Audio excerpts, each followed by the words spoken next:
Paprika नाम की एक लड़की की, जो अपने बॉयफ्रेंड के लिए प्रोस्टिट्यूट बन जाती है। इस लड़की के साथ आगे क्या क्या होती है आज की इस एक्सप्लेनेशन में हम आपको दिखाएंगे, और कृपया चैनल को सब्सक्राइब कीजिए और कहानी का मजा लीजिए। मूवी स्टार्ट होते ही हम पेप्रिका को उसकी बॉयफ्रेंड के साथ इंटीमेट होते हुए देखते हैं। वो दोनों शादी करना चाहते हैं, इसीलिए उन्हें पैसों की जरूरत है और वो दोनों काम करने के लिए दूसरे शहर में जाते हैं। शहर जाने के बाद पेप्रिका एक रेड लाइट की कोटे पर जाती है, जहाँ कोटे की मालकिन उसे एक रूम देती है और कहती है आज से तुम यहाँ पर रहोगी और अपने कस्टमर को यहाँ पर पे लोगी और अपनी इनकम का 50% मुझे दोगे। असल में पेप्रिका को उसके बॉयफ्रेंड ने उसे यहाँ पर काम करने के लिए भेजा था और वो कहती है 15 दिन यहाँ पर काम करेगी और काफी सारे पैसे कमाकर फिर से उसके बॉयफ्रेंड के पास चली जाएगी। और कुछ देर बाद वो वहाँ पे और दूसरी लड़कियों से बातें करने चली जाती है और वहाँ एक लड़की उसे पूछती है तुम्हें किसने यहाँ पर लाया है, लेकिन वो कहती है वो खुद से यहाँ पर आई है। कुछ देर बाद पेप्रिका को चेक करने के लिए एक डॉक्टर वहाँ आया था, क्योंकि यहाँ जितने भी नई लड़कियाँ आते हैं डॉक्टर उनका चेकअप करता है।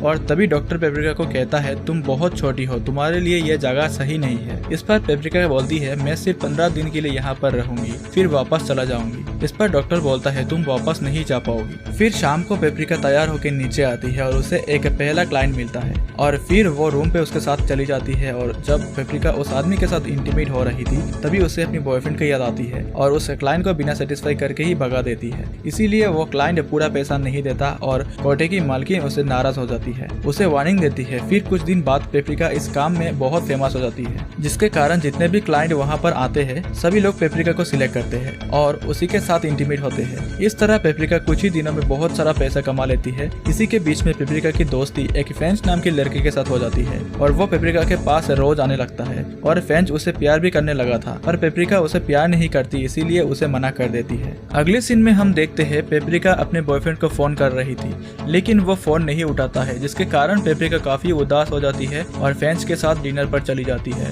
तब वहाँ पर उसकी बॉयफ्रेंड भी आता है और उसके साथ एक लड़की भी होती है। असल में उसकी बॉयफ्रेंड यहाँ पर पैसा कमाने नहीं आया था, वो पेप्रिका को चीट कर रहा था।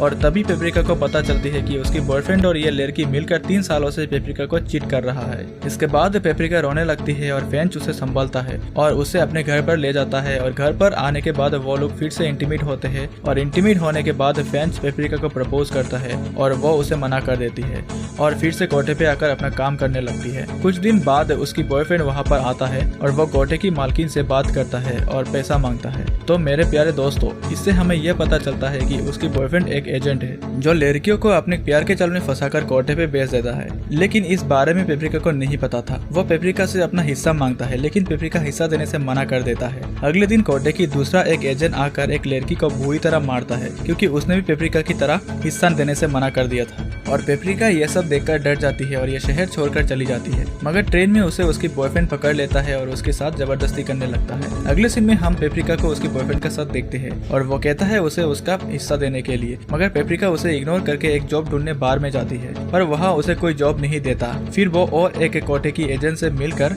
और एक कोटे पे चली जाती है और वहाँ भी वो पॉपुलर हो जाती है और वहाँ पर बहुत हाई पर्सनैलिटी रिच लोग उसके क्लाइंट बन जाते हैं। फिर एक दिन उसकी एक फ्रेंड की डेथ हो जाती है, जिसे देखकर वो बहुत डर जाती है और सोचती है मेरी हालत भी एक दिन ऐसी हो जाएगी। और साथ ही गवर्नमेंट भी सभी कोटे पे बैन लगा रहे हैं। और एक दिन फ्रेंच यहाँ पर आता है और उसे देखकर पेप्रिका काफी खुश हो जाती है और वो दोनों यहाँ भी फिर से इंटीमेट होते हैं। और पेप्रिका उसे शादी करने के लिए हाई प्रोफाइल रिच आदमी पेप्रिका को एक बर्थडे पार्टी पे इनवाइट करता है। पार्टी खत्म होने के बाद पेप्रिका उस आदमी को ऐसा पहलता है कि वो बहुत खुश हो जाता है और खुशी से वो टर्की आदमी उसे शादी के लिए प्रपोज करता है और वो भी शादी के लिए मान जाती है और उनकी शादी हो जाता है। कुछ दिन बाद उस आदमी का डेथ हो जाता है और उसके सभी प्रॉपर्टी में से आधा प्रॉपर्टी पेप्रिका को मिल जाती है। और फिर पेप्रिका अपने अकेलापन दूर करने के लिए वो फिर से फ्रेंच के पास चली जाती है और उसके साथ शादी कर लेती है और इसी के साथ साथ मूवी यहाँ पर खत्म हो जाता है। तो दोस्तों, आई होप आप लोगों को ये एक्सप्लेनेशन बहुत ही अच्छा लगा होगा। तो प्लीज वीडियो को लाइक एंड चैनल को सब्सक्राइब जरूर कीजिएगा। वीडियो पूरा देखने के लिए दिल से धन्यवाद। मिलते हैं एक और नई कहानी के साथ।